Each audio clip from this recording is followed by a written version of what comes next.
11 years ago, I was just a busy nurse working. I suddenly started feeling tired. I was really in the midst of suffering fulminant liver failure. I had slipped into a coma after about the 6th day in the local hospital. UCLA, the liver team, was able to pull together, and they were able to qualify me as being healthy enough to have a transplant. You could go anywhere and have a liver or, say, a lung transplant, and then not be taken care of or not have that attention to detail. The one thing that I find absolutely outstanding about this hospital is that they're committed to the patient not just at the time of the surgery, but they're committed to them on an ongoing basis.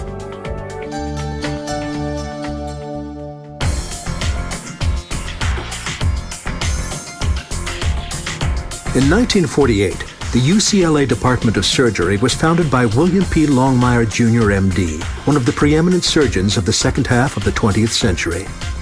Dr. Longmire assembled a distinguished group of surgeons who were pioneers in a variety of disciplines. Today, this legacy has flourished, and the Department of Surgery is comprised of 9 internationally recognized divisions: cardiothoracic, general surgery, head and neck surgery, liver and pancreas transplantation, neurosurgery, pediatric surgery, plastic surgery, surgical oncology, and vascular surgery. The Department of Surgery here at UCLA is, its basic core principle is excellence, and it's excellence in 3 areas. The first excellence is obviously to provide the very best, up-to-date, state-of-the-art clinical care for patients who have surgical illnesses. The second is to be engaged in active, creative research to advance medical and surgical therapy for the future. And the third is to assure our future by training residents, students, and postdoctoral fellows in surgical science and in basic science. From the moment a patient is referred to the UCLA Department of Surgery, the patient care process begins. A team is built around the patient's needs, and this group facilitates the patient from pre-op through post-op and follow-up visits. Patients take comfort in the fact that UCLA's Department of Surgery is home to the finest equipment, globally recognized surgeons, modern, comfortable rooms, even a great view. To build a strong research university, particularly clinical and translational research, you first have to start with excellence in clinical care. There's a certain standard of excellence that pervades this hospital and the people that are in it. A patient can expect to be cared for by a large faculty, both medical and surgical, with collaborators in every area of medicine whose caliber of practice is absolutely of the highest order.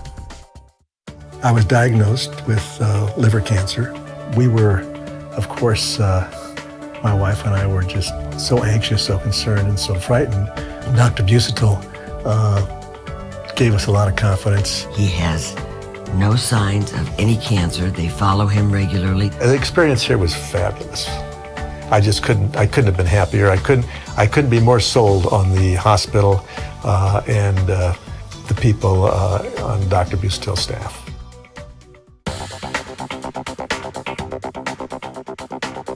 The UCLA Department of Surgery's internationally acclaimed research facility has 40,000 square feet of dedicated research space in which to conduct scientific studies. The Gordon and Virginia McDonald Medical Research Laboratory building houses the Surgical Sciences Pavilion, including animal surgery units and facilities for superior surgical research programs in molecular and cellular biology, gastrointestinal physiology, microvascular surgery, and basic laser biology.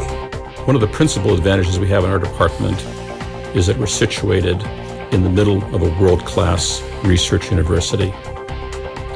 There's no science that can't be done on this campus. This makes this institution quite unique because of this close interaction and constant crosstalk between clinicians and basic scientists. Continued comprehensive translational research is what keeps UCLA's Department of Surgery on the cutting edge of surgical procedure and surgical technology. The research that determines these rules or the best patient outcomes are investigated and discovered here at UCLA. So we're the first people to know about these various techniques and what's best for the patient. Our efforts certainly help to increase the transplant survival tremendously to about 90%. Our hope as cancer surgeons is that there really won't need to be a future generation of cancer surgeons. Jake was diagnosed with a omphalocele. Basically, his intestines were outside of his body. They prepped us on what would happen when Jake was born and the surgery that would be required. We felt completely taken care of. They looked out for everything. Without hesitation, we would definitely, any major surgery or any surgery we would do, we would come to UCLA. We feel that the care and the attention and the technology, that no one can touch it.